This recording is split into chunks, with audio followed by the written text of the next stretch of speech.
I recently graduated from high school this year, so after my final exams, I had a lot of free time on my hands. With this much time, I had to think about how to spend my time productively. Perhaps working out, reading books, learning a new language. With endless possibilities, I contemplated a lot till it struck me. What better way to spend my time than to binge a bunch of movies on Netflix? As an avid thriller fan, this was my go-to choice. So majority of the movies I watched were of this genre. And I have to say, at first it was quite enjoyable, but then I started to observe a trend. Before I dive into that, I want you all to do a small activity. On the screen, I will display some of the most proclaimed and popular thriller movies. I want you all to take a few seconds to think about what they have in common. Psycho, Shutter Island, and Joker. So try to think about the commonality between these movies.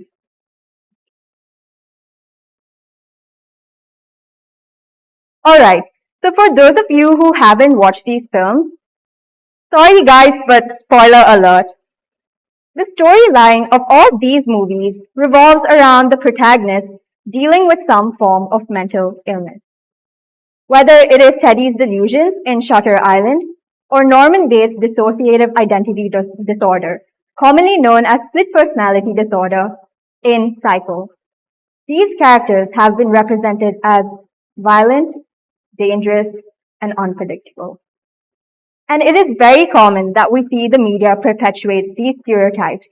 And they aren't only limited to thriller movies, but childhood movies as well.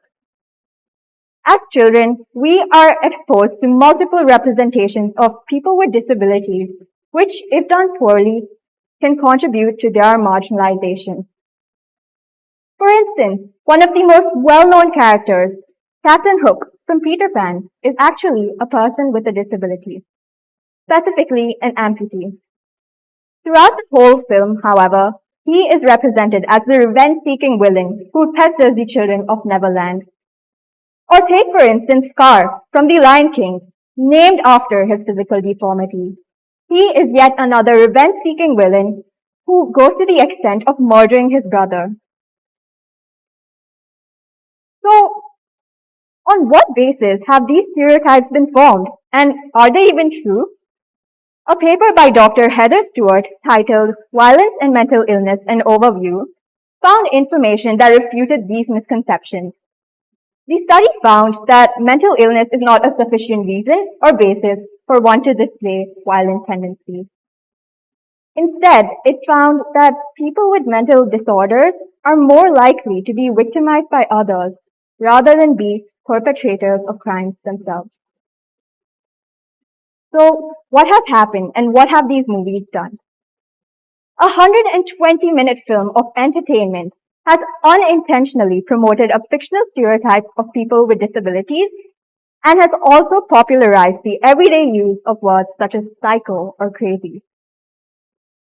The repercussions of this is profound. These stereotypes and prejudice are what contribute to the stigma faced by this community. Each day, people with disabilities are doubly challenged. The more apparent one involves dealing with their condition and managing their day-to-day affairs. And the more hidden, confused, and less talked about challenge, tackling and navigating their way through the stigma. It is important for all of us to be aware that people do not choose their disability, and neither is it something that they have control over.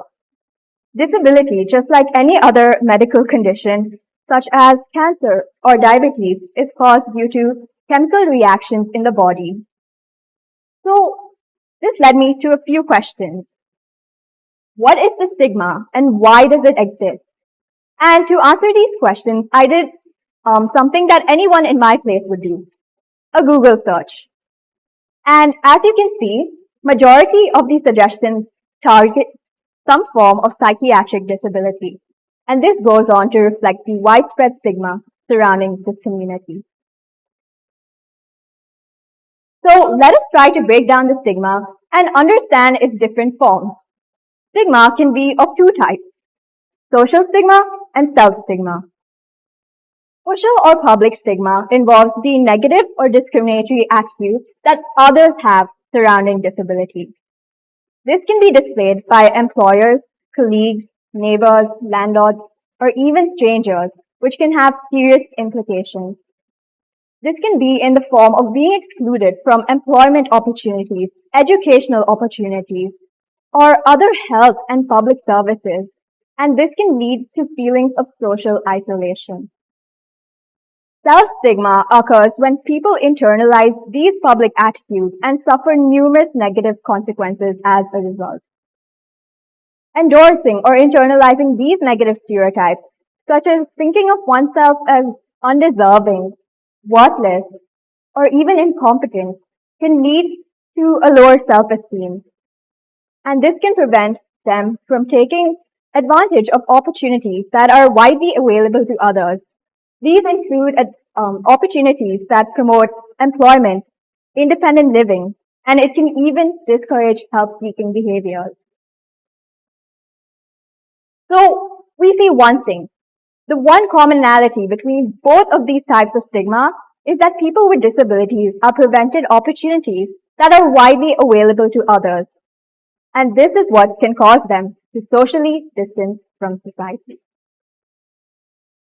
The ongoing pandemic has only exacerbated the situation with a rise in the incidence of psychiatric disabilities. A study conducted by the Kaiser Family Foundation found that 41% of adults this year reported experiencing symptoms of anxiety or depressive disorder in the US. And from this bar graph here, we can see that this is clearly a drastic increase from 11% in 2019. So this goes on to reflect how crucial it is that we have a conversation about this topic. It is time we become more mindful of our attitudes and behaviors. It is time we use our resources to empower this community rather than to contribute to their worries. It is time we break down this unwarranted stigma. The good news is that this can start with a simple act of reflection. I want you all to think back upon how many times you may have used words that might be considered stigmatizing. Here on the screen, I've displayed some examples. These include words such as lunatic, lame, or dumb. Or how many times medical conditions have been misused as adjectives, such as calling yourself depressed because you have too much schoolwork, or paranoid, or saying someone has OCD just because they are organized. These words have become a part of our everyday language, and I think the reason for this is that many of us use these words to express our emotions and feelings, and not with the direct intent of causing harm to this community. So we deem them harmless. But that is where the misconception lies. These words are often used in a negative context. And let me give you an example. He's a lunatic. Stay away from him. Now clearly, we see a distinction that this word has been associated with a negative value, and that is what makes it so stigmatizing. So henceforth, I encourage you all to be more careful with your language, and just being aware is a great first step. Simple changes to the language we choose to use can go a long way in helping destigmatize disability. For instance, change suffers from to more neutral words such as dealing with or has. Change normal people to non-disabled, or change handicapped to person with a disability. Remember to always place the person first. Secondly, media should be used to increase the positive representation and public awareness rather than be a catalyst for the spread of inaccurate information. And this can be done through broader coverage showcasing the achievements of people with disabilities. So how many of you have heard of the Paralympics? Please raise your hands. Okay, so that's all of you in the room. So the Paralympics is an international sporting event for athletes with disabilities, which has provided them with a platform to participate, raise awareness, and break down preconceived notions and beliefs. And to see the vast societal impact that this event has had, let us travel back into 2008. The 2008 Paralympic Games held in Beijing prompted the Chinese government to invest over $150 million to create more accessible infrastructure such as wheelchair ramps or elevators across the country. And as of 2021, this event has garnered a cumulative global viewership of 4.1 billion people. So think about the change that many people can bring in paving a path to a more inclusive society. Let me give you another very popular example, and it is one of the most cherished Disney films of all time. How many of you guys have watched Finding Nemo? Okay, that's again all of you. But did you guys know that many of the characters in the movie actually have a disability? Nemo has a mobility impairment and Dory short-term memory loss. But the reason why this movie is so empowering is because at no point in the film are these characters treated differently. Instead, they are treated with a deepened awareness and understanding of their condition. And to see the genuine impact that this movie has had on other people, I would like to talk about Kerry Marvel, an award-winning disability advocate who opened up about the impact this movie had on him. So here I have a quote displaying his sentiments, and let me read it out for you. For so long, I thought that because of my autism diagnosis, that I was different than my peers. Seeing someone like Dory, though, so confident in whom she is and just having fun, it is very empowering. So we can see the positive change that positive media representations can bring. And I know I've been talking about more larger scale events, but what can we do as individuals? Even a small shift in our perspective has the potential to drive a more meaningful change. And to illustrate this, I want to talk about something called the positive ripple effect. So imagine you throw a pebble into a pond. And when that pebble strikes the surface of the water, it forms ripples that extend across the pond.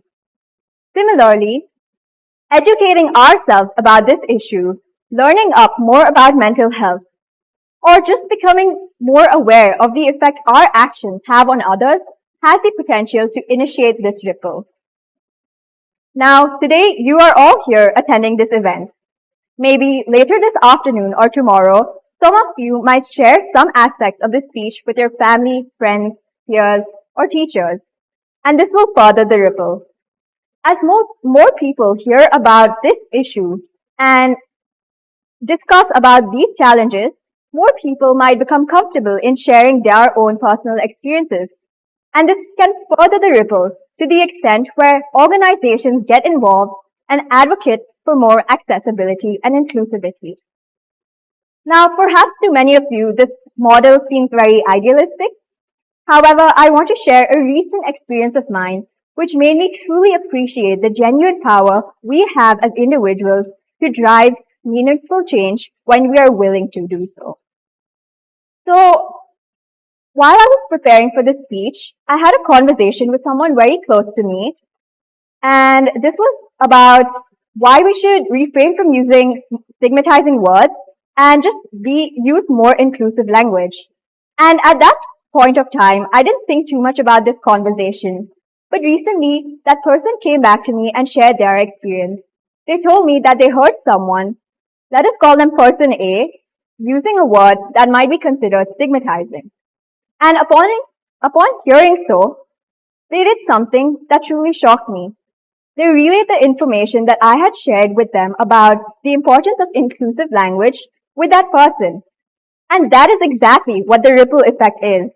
And seeing it come into fruition at such a fundamental level made me realize the genuine difference we can bring about when we are willing to change our attitudes and behaviors. Lastly, I have included some resources which I thought were particularly helpful. And the reason for this is because they are a compiled list of the available help options in our country. So if you know anyone dealing with or you yourself have some form of a disability, please feel free to have a look at these resources and share them with others. And I'll display them once again at the end so that you can take a note of them for further reference. Stigma thrives on our ability to differentiate find faults or problems within others. By speaking up against this prejudice and challenging stigmatizing beliefs, we will be able to reduce the social distance created by the stigma. And as I mentioned earlier, these can be simple changes like being more careful with your language or educating yourself or simply by becoming more empathetic towards the challenges faced by this community. Doing so will take away the only power of stigma, differentiating and discriminating, which will render it defenseless. To conclude, if there's something truly worth stigmatizing, it is stigma itself. Stigmatize the stigma surrounding disability. Thank you very much and hope you enjoyed the rest of the conference.